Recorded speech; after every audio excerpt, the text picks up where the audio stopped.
Morning.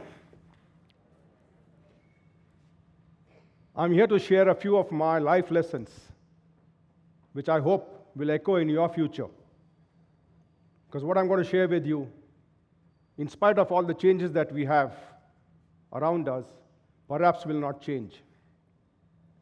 I feel blessed. At Procter & Gamble, I learned to build and manage brands. At L'Oreal and at Gillette, I learned to build and manage organizations. And at Airtel, I learned to build an industry. That's how I would sum up my career of 30 years in industry. For the past 20 years, I've been coaching global CEOs and CXOs around the globe. When people look at this statement, they say, wow, what a career you've had. At the age of 17, I had my biggest disappointment in life. I did not make it to the NDA. A goal, an aspiration, a dream, which I was nurturing for 7 years. At 18, I did not make it to any medical college. At 20, I was a pure science graduate at Crossroads.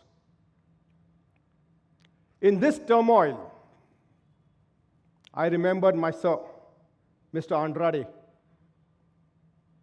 He was my sir in school. I was in school in Bombay and I was representing my school in athletics.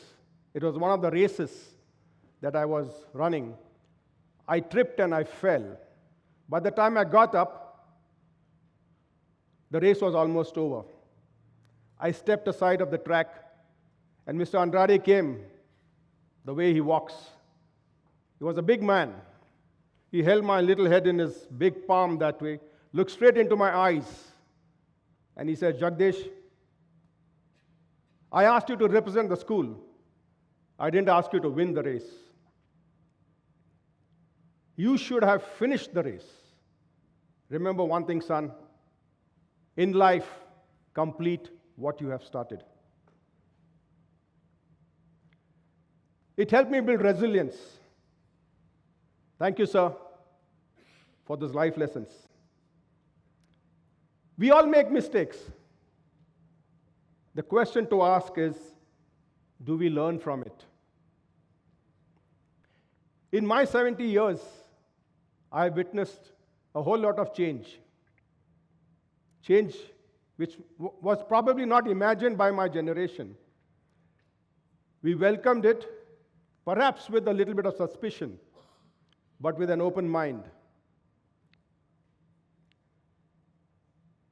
We need to stay ahead of this curve for changes.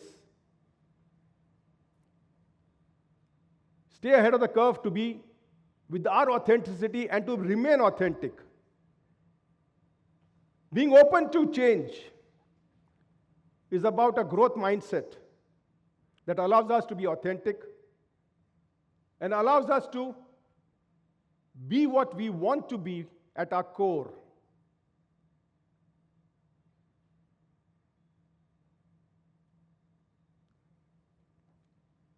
Being authentic is something which I think all of us need to understand. That what I need, what I feel, what I believe in is the right thing to do. To be authentic in what I'm going to share with you right now, I asked myself a question. What is the 70-year-old me going to tell my 16-year-old self? Given a chance, would I do it differently? Your generation will create the future. You have the imagination, you have the ability, you have the aspirations and the capability. You have the resources as well. Go out there and achieve the impossible by simply believing in yourself, in your capabilities, and your belief in the future. Play a sport, preferably a team sport. Sport has taught me the essence of life. play it hard, enjoy every bit of it. It will teach you to be humble in your wins and graceful in your losses. A team sport teaches us to connect with our teammates and the people around us and who support us. It teaches us our roles and responsibilities. Our brains are designed for connection. That's neuroscience. It helps us thrive when we connect and align with a common goal. There is very little one can achieve alone, but as a team, we probably can achieve the impossible and make that a reality. In life, this will ensure happiness and fulfillment. It will help us develop an abundant mindset and also help us to become great citizens of our country. Move away from the scarcity mindset. There's enough for every one of you to achieve your dreams. Sport has taught me to use my imagination to develop skills like anticipation and visualization. Visualization, what is that? It's like a mental rehearsal where you see and feel your desired future in your mind before it actually happens. There's a science behind it, and believe me, it works. It has worked for me since I was at the age of 24. You might ask, why 24? It's very simple. It's because I began to believe in the experience and in the science when I was 24 and later. The more you visualize, the stronger are the neural pathways in your brain, and it helps you create good habits that are aligned with your vision. Our brains are digital in nature. It helps us to have a picture to represent our visualized outcome. That is the language of the brain. When you energize the picture, but also feel the emotions of having it, you feel the energy to do it. To do what is right the first time, every time. When I made my goal of wanting to be the managing director of a company by the age of 40, I had my picture of myself in a suit driving an expensive car, walking into an office where I had a whole lot of healthy and very happy teammates. When you consistently feed and energize your brain with the picture that you have in your mind for your vision, the reticular activation system in your brain gets activated. And it appears as though the forces in the universe come together to help you in your efforts. This also results in greater focus and clarity. Michael Phelps used this very effectively. He would rehearse in his mind every stroke before every race. He even practiced and asked himself, if something goes wrong, what do I need to do? And he practiced even that. In the Olympics, in one of the races, bubbles entered into his glasses. He could not see beyond the bubbles. His practice came to help. His coach had told him, when you can't see, count your strokes, you will know where you are. That race, he actually, just on the count of his strokes, he won the race. He not only won the race, he even set a new world record. Sachin is another great example of this concept. You would have seen this concept on film, on celluloid, if you have seen the film Bhaag Milkha Bhaag. Milkha Singh was in Pakistan in that scene at the starter block, and he was getting ready when he prayed. And he says, Vaheguru, Laaj Rakhna. And after that, he closes his eyes, and the scene is, they show the track under him moving at a particular speed. He ran at that speed, and he won that race. That's where he earned the title of Flying Singh. The another thing that you need to be developing at your age and at a young age is to communicate effectively.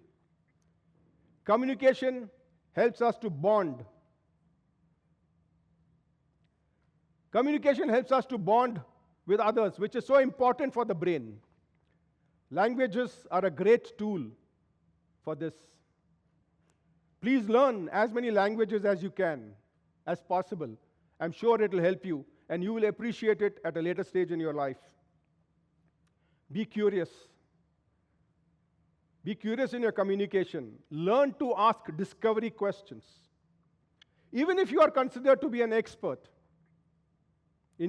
start your conversation with the assumption that you don't know enough. There is so much to be discovered. Whilst we focus a lot on communication and skills of presentation with the external world, we often ignore how we communicate within ourselves or to ourselves. I've heard many people say, I hate this or I hate that. I suffer from this or I suffer from that. Our brain takes that as a command, and it begins to impact our IQ, our EQ, and our SQ. For example, if you say, I hate math, our brain takes it as a command, and it does not let us learn the subject to our capability. When we think similarly in our relationships, it impacts our EQ, our emotional quotient. When we shun mundane work or mundane jobs, or we procrastinate, it impacts our SQ, and it does not allow us to be in the moment, the speed of presence. This could even extend to labeling things, people, and other things, and we continue to hurt ourselves. We have a voice inside us that pushes us to do more. I refer to this voice as the judge inside us. Mind you, the judge is never happy. The judge will keep pushing us to do more and more. It's good to listen to the judge to a fair extent.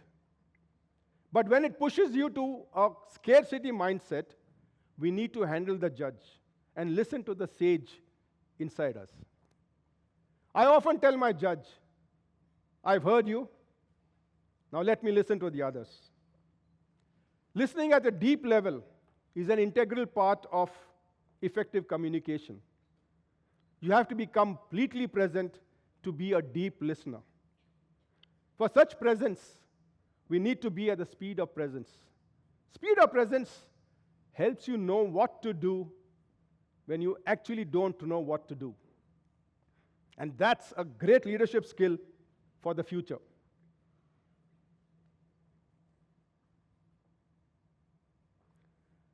Let me introduce you to the model where I call imagining full potential. It's in my book, Release the Hostage. I call it the temple of potential. It needs a strong foundation to support three critical pillars. The three critical pillars are being inspired, being abundant, and being in service. Being aware is the foundation. A strong base is fundamental for building anything that is meaningful. We need to be aware of our surrounding, the environment we live in, the market, the industry we are a part of, our own vision, our own capabilities, our own aspirations, and finally our own purpose. Purpose for me is akin to the operating system in your telephone. If you want to use your apps effectively, you need a great operating system. Similarly, if you want to use your skills effectively, you need a great operating system. And purpose and awareness is that operating system. Being inspired by our various heroes, our idols, their characters, their values, our own efforts, and past successes, our own past success stories, helps us to become curious, to embrace ambiguity. It helps us to develop a holistic view, empower ourselves to become aware of our sources of power, to navigate personal gravity. Being abundant is about acknowledging appreciating, accepting, and allowing to build trust, to co-create and to collaborate. It helps to build bonds, engage with people, express gratitude with the knowledge that vulnerability is a strength. And that's perhaps the only way to be a wholehearted person. Being in service connects you with love, compassion, and humility. It helps you to create the future for the greater good of society, driven by your passion and fueled by your purpose. My purpose to join Airtel came in a split second. 2000, when I met Sunil Mittal for the first time over a cup of tea, he was explaining to me the vision that he had for Airtel. And mind you, Airtel that time was only in Delhi. But he was already talking of a multinational company, a large conglomerate. When he was talking of the vision, on the other side of the same coin, I saw my purpose to join Airtel. Here was an opportunity for me to build something that I would be proud of, to help in changing the way the average Indian lives. And it gave me an opportunity to be a part of this growth story. Every one of you is very young here. You have the next 60 or 70 years to make it matter, to make it count for yourselves, for your family, and for your country. Hear your voice against corruption. Fight it with all your might. Remember to be kind to everybody that you meet in your journey. Your canvas is open. Your canvas is clear. Every stroke you add will leave its imprint. The choices you make today will decide your future tomorrow. Go out there, live your life, step out with courage, step out with belief. Go ahead and add color to everyone's life. Thank you. God bless.